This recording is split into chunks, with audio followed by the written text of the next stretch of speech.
Have you ever felt overwhelmed by stress at work? The constant emails, looming deadlines, difficult colleagues, and the pressure to perform can sometimes feel like too much to handle. But what if I told you that an ancient philosophy could provide you with powerful tools to master your emotions and navigate workplace stress with grace and resilience? Imagine for a moment that you're transported back in time to ancient Rome. You find yourself in the presence of great Stoic thinkers like Marcus Aurelius, Epictetus, and Seneca. These philosophers weren't just ivory tower intellectuals, they were men who faced immense challenges and stress in their own lives. Marcus Aurelius was an emperor dealing with the pressures of ruling an empire. Epictetus was born a slave and faced incredible hardships. Seneca was an advisor to the volatile Emperor Nero, constantly walking a political tightrope. Yet, they all managed to maintain their composure and wisdom in the face of tremendous stress. How did they do it? And more importantly, how can their teachings help you in your modern workplace? Let's explore 5 key Stoic principles that you can apply to master your emotions and handle stress at work. Focus on what you can control. Imagine you're working on a crucial project, and suddenly, upper management changes the deadline, giving you much less time than originally planned. Your first instinct might be to panic or complain about the unfairness of the situation. But how would a Stoic handle this? This scenario illustrates the first and perhaps most crucial Stoic principle: distinguishing between what's within your control and what isn't. Epictetus famously said, "Some things are up to us, and some things are not up to us." In this case, you can't control the new deadline, but you can control your response to it. A Stoic approach would be to focus on what you can control, prioritizing tasks, delegating if possible, and managing your time efficiently.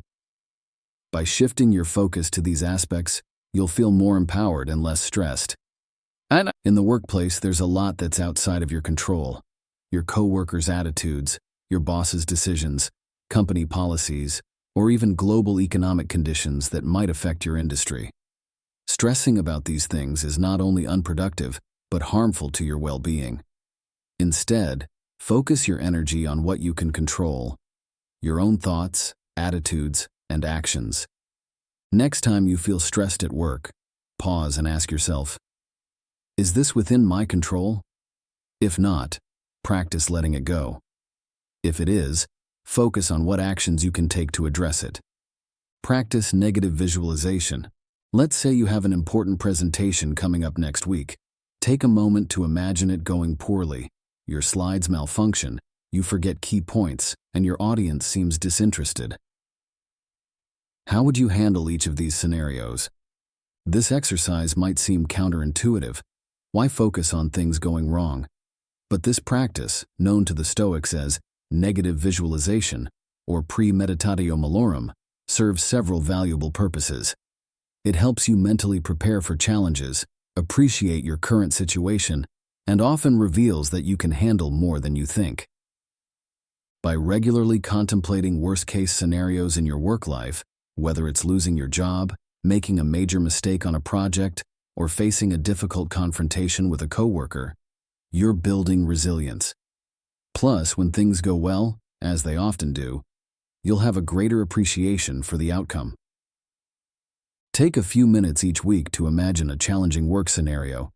Think through how you would handle it, and then appreciate that it hasn't happened. Embrace discomfort as an opportunity for growth. Suppose your company is implementing a new software system that you find confusing and frustrating.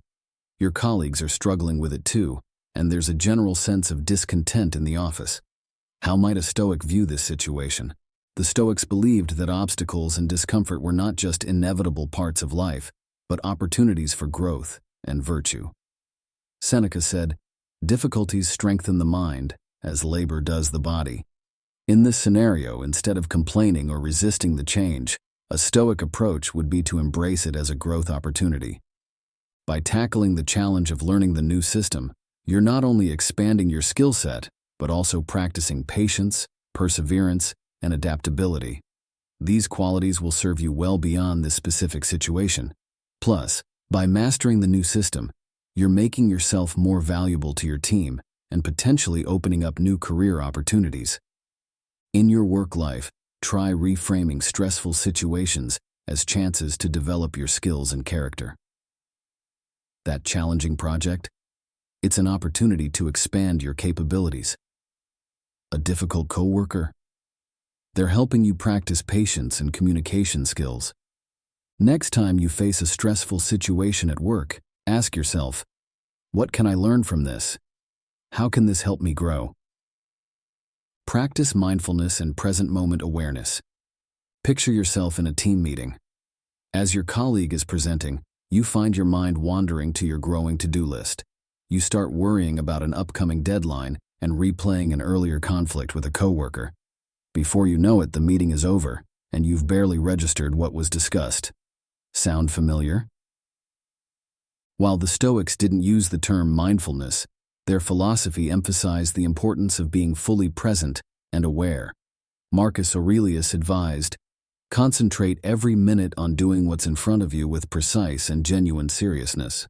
In our modern workplaces filled with distractions, this advice is more relevant than ever. By focusing fully on the task at hand, in this case, actively listening to your colleagues and engaging thoughtfully with the discussion, you'll not only be more productive, but also less stressed. Multitasking and constant mental rehearsal of past or future events are major sources of workplace stress that the Stoics would advise against. Practice periods of focused work, free from distractions. Start with 25-minute blocks, gradually increasing the duration. During these periods, whenever your mind wanders to stressors, gently bring it back to the present task. Cultivate virtue as the highest good. Imagine you've just discovered a mistake in a report that's already been sent to a client. The mistake isn't immediately obvious, and you could potentially let it slide without anyone noticing. What would you do? For the Stoics, living a life of virtue, wisdom, justice, courage, and self-control was the highest goal. They believed that by focusing on being a good person and doing the right thing, external outcomes become less important and therefore less stressful. A Stoic approach in this scenario would be to own up to the error, inform the client, and work on correcting it, even if it means short-term discomfort or criticism. By acting with integrity, you'll maintain your peace of mind and likely earn respect in the long run. In the workplace, this principle means focusing on doing your best work, treating others with respect, and maintaining your integrity, regardless of the outcomes. If you know you've acted honorably and done your best, you'll be more resilient to stress from criticism, setbacks, or uncertainty. Regularly reflect on your actions at work. Are they aligned with your values? Are you focusing on being the best colleague, employee, or leader you can be, regardless of recognition or results? Remember, mastering your emotions and handling stress at work is not about suppressing your feelings or becoming cold and unfeeling. It's about developing a resilient mindset that allows you to navigate challenges with wisdom and grace. The Stoics weren't perfect, and neither are we.